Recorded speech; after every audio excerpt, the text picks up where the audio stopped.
Beyond Diversity Theater, Why Representation Without Power is a Dangerous Illusion. Good morning, everyone. Thank you for being here today. I recently had the extraordinary privilege of interviewing Gwendolyn Knowlton, whose groundbreaking research and advocacy have fundamentally reshaped how we understand representation and power in corporate America. Gwendolyn isn't just collecting data, she's igniting a revolution in how we measure progress. Her tireless work illuminating the experiences of Black women in leadership positions has created ripples of change across industries, challenging us all to look beyond surface level diversity metrics toward meaningful transformation. She's that rare combination of brilliant researcher and fearless truth teller who refuses to let comfortable narratives replace uncomfortable realities. Today, I'm honored to share the profound insights from our conversation. We live in an era of carefully curated corporate narratives. Companies proudly announce diversity milestones with glossy press releases. Organizations showcase their commitment to inclusion through annual reports filled with smiling faces and upward trending graphs. Media celebrates firsts with enthusiastic headlines and temporary social media storms. And yet, something doesn't quite add up. Here's a surprising truth that emerged from my conversation with Gwendolyn. Despite the increased visibility of Black women in leadership and entrepreneurship, the data tells a sobering story. Systemic barriers remain deeply entrenched, and progress is much, much slower than many believe. Consider this statistic that stopped me in my tracks. Women now hold a record 11% of Fortune 500 CEO roles. That's progress, right? But when we look closer, only two Black women are among them. Two out of 500 companies. Let that sink in for a moment. This gap persists even as companies celebrate what they call diversity milestones, reminding us that representation at the top doesn't always translate into meaningful change throughout organizations. The question we must ask ourselves is profound. Are we truly moving forward if so few Black women are empowered to lead at scale? The conventional wisdom suggests that as long as we're seeing more diversity in leadership positions, we're making progress. But what if this assumption is fundamentally flawed? What if symbolic representation without structural change is actually reinforcing the very systems it claims to dismantle? This is the counterintuitive idea at the heart of today's talk.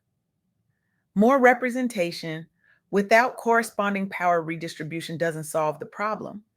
It can actually make it harder to address. Let me explain. When we celebrate token appointments without examining the underlying power structures, we create an illusion of progress that can prevent us from demanding deeper change. We mistake the symbol for the substance.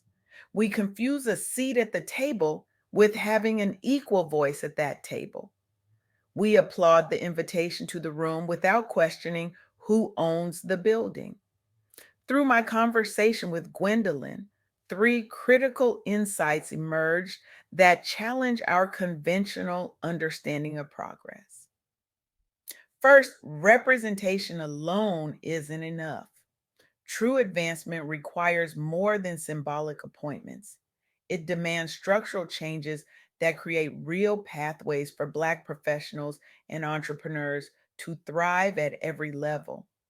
When we focus exclusively on high profile appointments without addressing the pipeline, compensation equity, and workplace culture, we're building a house without a foundation. We're creating a mirage of progress that evaporates under scrutiny. Second, economic instability hits Black women disproportionately hard. Recent trends show that economic downturns have devastating and unequal impacts. April 2025 saw over 100,000 job losses among Black women alone, highlighting how fragile gains can be without sustained support systems.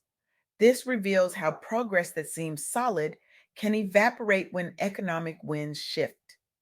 The first hired are often the first fired when budgets tighten. Third, community led solutions matter most. The most effective progress comes when solutions are built with, not just for, Black communities. Listening deeply and designing policies around lived experience leads to more sustainable outcomes. Without this approach, even well intentioned efforts can miss the mark entirely.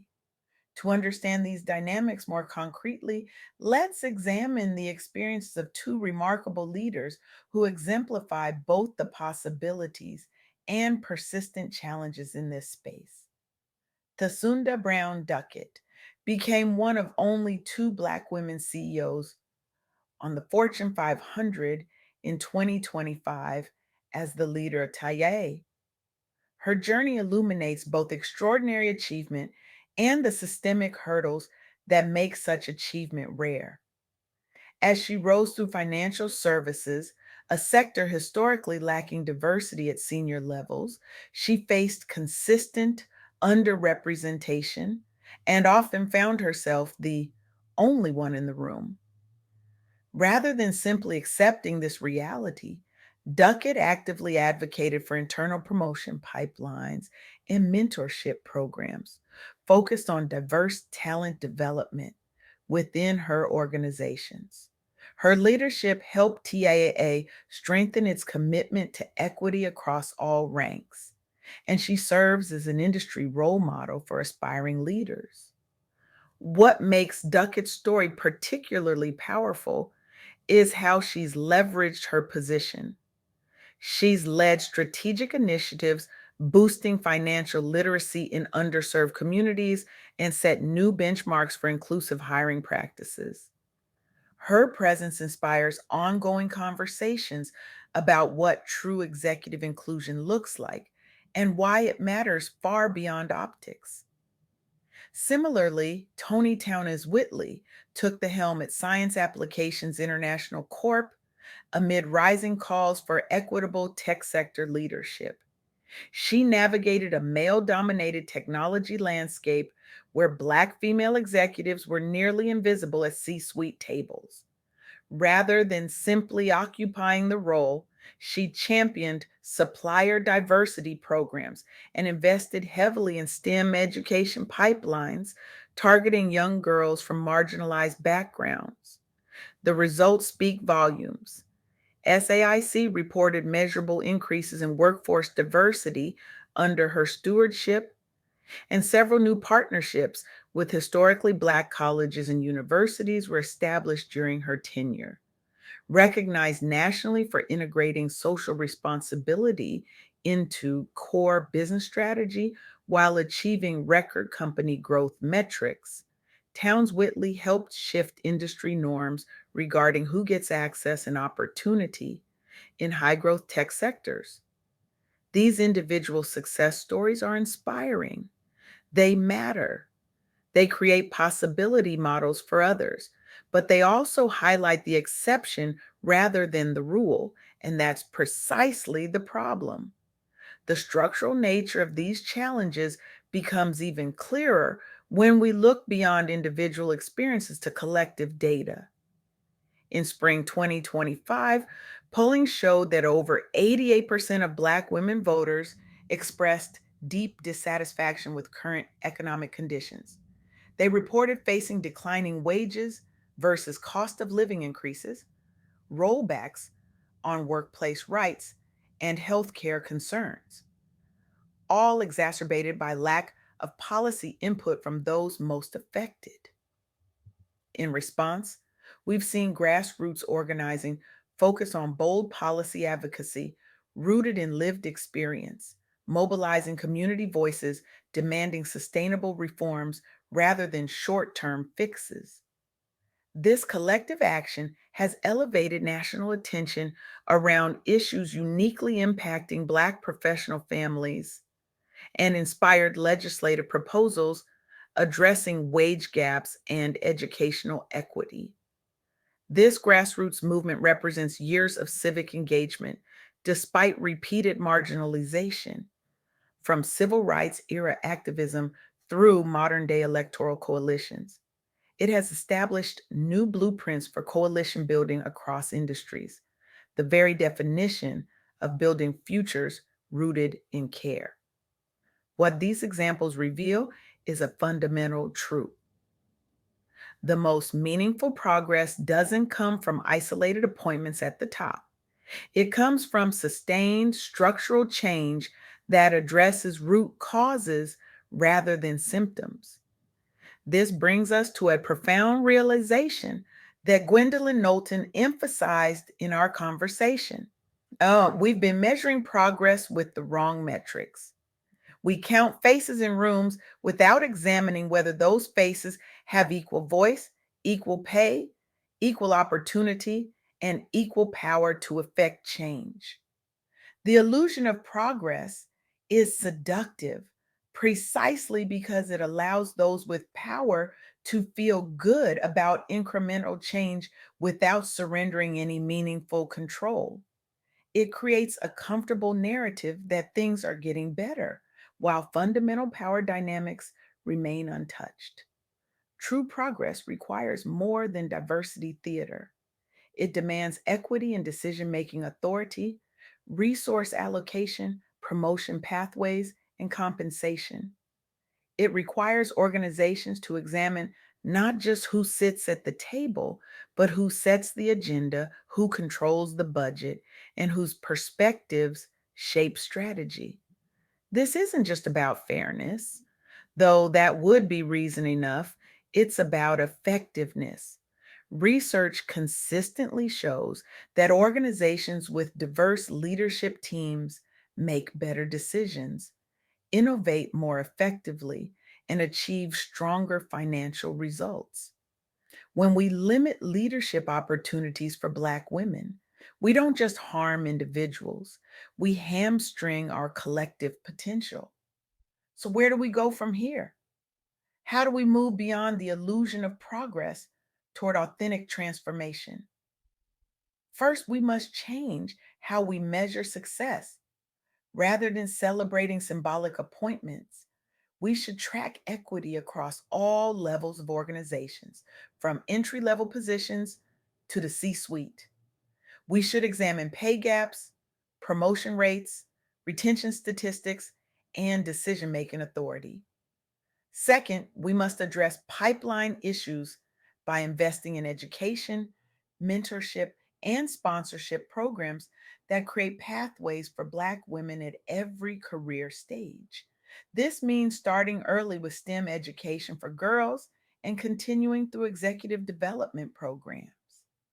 Third, we must recognize that economic security is fundamental to sustainable progress. This means advocating for policies that protect against discriminatory practices, ensure fair wages, and provide safety nets during economic downturns. Fourth, we must center the voices and experiences of Black women in developing solutions. This means creating authentic opportunities for input, listening deeply to feedback, and being willing to change course based on what we learn. Finally, and perhaps most importantly, we must recognize that this work isn't just the responsibility of Black women. It requires commitment from everyone, especially those currently holding power, to examine systems, challenge assumptions, and share authority. As Gwendolyn Knowlton so powerfully articulated in our interview, the measure of progress isn't how many of us reach the top despite the barriers. It's how many barriers we dismantle so that reaching the top becomes an equal possibility for all. I want to leave you with this challenge today. Reject the comfort of illusion, demand the discomfort of truth. Ask yourself not just who's in the room, but who has the power in the room. Look beyond the photo ops and press releases to the underlying systems that determine Who thrives and who merely survives? If you lead an organization, audit your power structures. Who makes decisions? Who allocates resources? Whose voices shape strategy? If you find imbalance, and you will, commit to meaningful redistribution of power, not just representation. If you're an individual contributor, use whatever influence you have to question comfortable narratives. Challenge your organization to move beyond diversity theater toward authentic inclusion. Advocate not just for yourself, but for systemic change that lifts all. Because true transformation begins when we stop mistaking symbols for substance. It accelerates when we demand not just seats at tables, but the power to build new tables altogether. And it becomes unstoppable when we refuse to accept anything less than genuine equity in opportunity, in voice, in power, and in results. The time for polite progress is over. The era of transformative change is now. Will you be part of the illusion or will you join the revolution? Thank you